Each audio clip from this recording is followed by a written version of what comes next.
চালু হলো জাতীয় শিক্ষানীতি। রাজ্য ও কেন্দ্রের শিক্ষা বিভাগের মধ্যে সই হলো চুক্তি।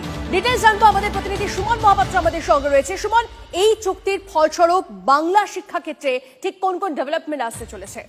দেখো, 19টা রাজ্যের যে স্কুল শিক্ষা ব্যবস্থা থেকে একেবারে উচ্চ শিক্ষা ব্যবস্থা, তাতে একটা আমূল পরিবর্তন হতে চলেছে। তার কারণ এই জাতীয় শিক্ষানীতি 2020 দীর্ঘদিন ধরে আটকে ছিল এবং রাজ্যে এটা লাগু হতে পারেনি।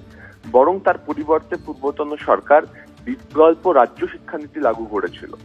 এই শিক্ষানীতি চালু হবার ফলে যে চুক্তি সই হয়েছে কেন্দ্র এবং রাজ্যের মধ্যে, তার মাধ্যমে বাংলার যে বেহাল স্কুলগুলো, তার মধ্যে কিন্তু বেশ কিছু স্কুল আর্থিক সাহায্য পাবে। ফলস্বরূপ সেগুলো মডেল ইনস্টিটিউশন রূপে গণ্য হবে।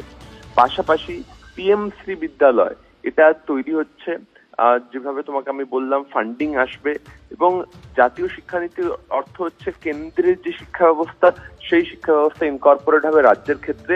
ফলে কোনো বিরোধ থাকবে না। সেক্ষেত্রে দুই সরকারের মধ্যে সৌহার্দ্যপূর্ণ একটা বিনিময়ের মাধ্যমে কাজ হবে। বেশ, ধন্যবাদ সুমন।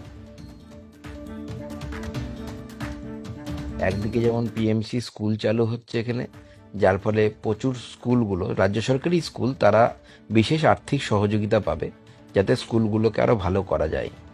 দ্বিতীয়ত হচ্ছে স্কুল লেভেল থেকেই জাতীয় শিক্ষানীতি 2020 লাগু হওয়ার ফলে আমাদের বিদ্যার্থীরা হাতে কলমে কাজ শিখবে, স্কিল বেসড এডুকেশন হবে, যা আগামী দিনের যে পরিবর্তনশীল বিশ্বে আমাদের ছাত্রছাত্রীদেরকে আরও অনেক বেশি আত্মনির্ভর, অনেক বেশি শক্তিশালী করবে বলে আমার মনে হয়।